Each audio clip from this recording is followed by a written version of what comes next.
बांकीपुर में वोटिंग खत्म हो चुकी है, लेकिन असल लड़ाई अब ईवीएम के अंदर कैद है। भाजपा अपनी जीत का दावा ठोक रही है। जनसुराज का कहना है कि उन्होंने किला फतह कर लिया है और राजद दावा तो कर रही है, लेकिन चर्चाओं के बाजार में कहीं नजर नहीं आ रही है।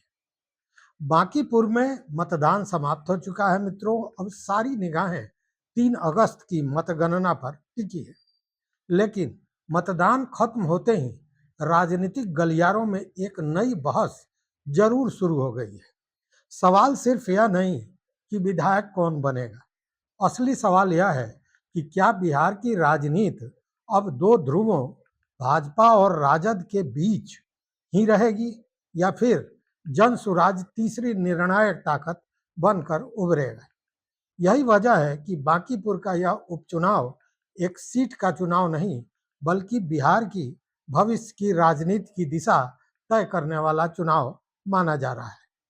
सवाल बड़ा है, क्या कौन आगे है? बिल्कुल नहीं। सवाल यह है कि किसका पलड़ा भारी दिख रहा है और क्यों? क्योंकि मतदान हो चुका है और नतीजे आना अभी बाकी है। इसलिए किसी भी पक्की जीत का दावा करना जल्दबाजी होगी।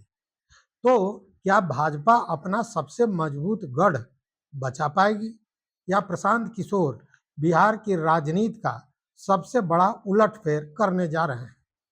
अगर जमीन से छन कर आ रही खबरों पर यकीन करें तो इस बार मुकाबला त्रिकोणीय नहीं है, बल्कि सीधे भाजपा बनाम जनसुराज बनता दिखाई दे रहा है। राजद, जो कभी विपक्षी चेहरा थी, इस बार तीसरे नंबर पर सिमटती नजर आ रही है। इस चुनाव में एक बात तो साफ हो गया है कि प्रशांत किशोर ने पहली बार भाजपा को बांकीपुर जैसी सुरक्षित माने जाने वाली सीट पर रक्षात्मक स्थिति में लाकर खड़ा कर दिया।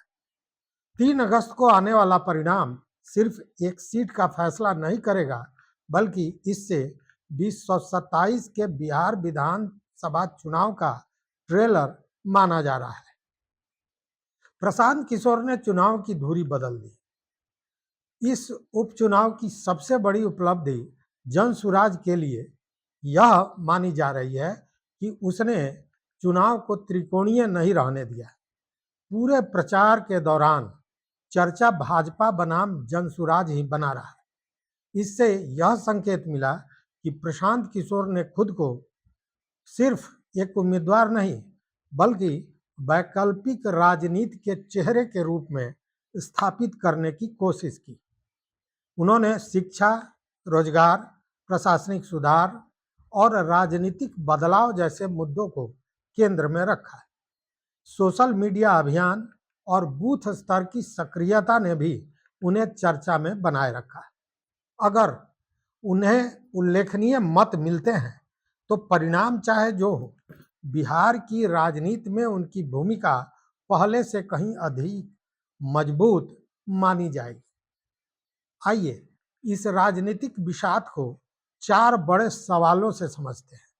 पहला सवाल, कम वोटिंग किसके पक्ष में गई?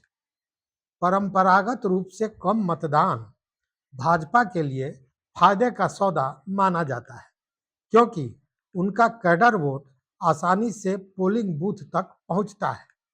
लेकिन इस बार तस्वीर इतनी सरल और साफ नहीं है। चुनौती यह है कि क्या भाजपा का अपना कोर वोटर पूरी क्षमता से बाहर निकला?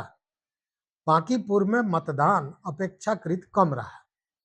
राजनीतिक परंपरा कहती है कि कम मतदान अक्सर संगठित कैडर वाली पार्टियों को लाभ देता है, और भाजपा की बूथ मशीनरी उसकी सबसे बड़ी ताकत मानी जाती है। लेकिन इस बार समीकरण इसलिए अलग बताया जा रहा है क्योंकि जनसुराज ने पहली बार शहरी युवाओं, शिक्षित मतदाताओं और बदलाव की चाह रखने वाले वर्ग को सक्रिय करने का प्रयास किया है। इसीलिए केवल मतदान प्रतिशत देखकर किसी निष्कर्ष पर पहुंचना जल्दबाजी होगी। अब देखते हैं दूसरा सवाल। दूसरा सवाल यह कि भाजपा के गढ़ में सेंध लग गई। मित्रों, बांकीपुर का वोटर प्रोफाइल हमेशा से भाजपा का मजबूत आधार रहा है, लेकिन अगर ब्राह्मण, भूमिहार, राजपूत, शहरी युवा और पढ़े लिखे मध्यम वर्ग का कुछ हिस्सा प्रशांत किशोर की बातों से प्रभावित होकर जन सुराज की तरफ गया, तो भाजपा के लिए चिंता की घंटी बज चुकी है और ऐसा देखने को मिल भी रहा है। तीसरा सवाल कि राजद का वोट बैंक कहां चला गया है। यहाँ एक दिलचस्प गणित छुपा है। अगर राजद का पारंपरिक मुस्लिम यादव समीकरण पूरी तरह से उसके साथ खड़ा रहा, तो विपक्षी वोट बटेगा और इसका सीधा फायदा भाजपा को मिलेगा।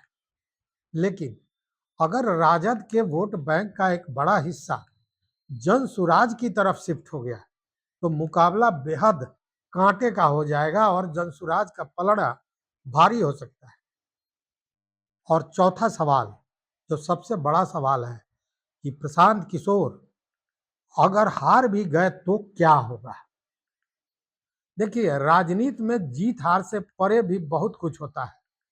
अगर बांकीपुर जैसे भाजपा के अवैध किले में जन सुराज एक सम्मानजनक प्रदर्शन भी कर लेती है, तो बिहार में एक मजबूत तीसरी ताकत के रूप में उसकी आधिकारिक एंट्री तय मानी जाएगी। अगर दोनों तरफ की ताकतों को तराजू पर रखें, तो क्या क्या चीजें सामने आती है वह भी समझिए। देखिए, भाजपा का पलड़ा भारी बनाता है उसका मजबूत बूथ मैनेजमेंट, सालों से तैयार कैडर और एक वफादार पारंपरिक वोट बैंक।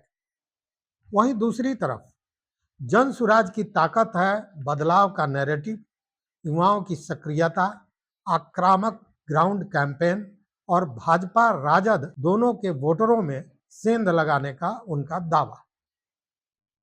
आज के पूरे राजनीतिक माहौल को देखकर इतना तो तय है कि बांकीपुर में भाजपा के लिए राह इस बार पहले जैसी आसान और सहज नहीं दिख रही है। जन सुराज ने मुकाबले को बेहद दिलचस्प बना दिया है, लेकिन अंतिम मुहर केवल 3 अगस्त को ईवीएम से निकलने वाले आंकड़े ही लगाएंगे। क्या भाजपा अपना किला बचा पाएगी? क्या प्रशांत किशोर बिहार की राजनीति का नया अध्याय लिखेंगे, या फिर राजद कोई आखिरी वक्त का सरप्राइज देगी? इन सभी सवालों के जवाब अब ईवीएम में लॉक है। याद रखिए, 3 अगस्त को सिर्फ बांकीपुर का विधायक तय नहीं होगा, बल्कि यह भी तय होगा कि बिहार की भावी राजनीति की हवा किस तरफ बहने वाली है, उसका दिशा क्या होगा। आपकी नज़र में इस बार बांकीपुर में किसका नैरेटिव ज़्यादा असरदार रहा? कमेंट करके अपनी राय जरूर बताइए। देखते रहिए मत अभिमत। मित्रों, अगर यह विश्लेषण आपको अच्छा लगा तो लाइक कीजिए, दोस्तों के साथ शेयर कीजिए और चैनल को सब्सक्राइब करना बिल्कुल भी मत भूलिए। तो यहाँ तक साथ देने के लिए बहुत बहुत धन्यवाद। कोटि शाह आभार। जय हिंद।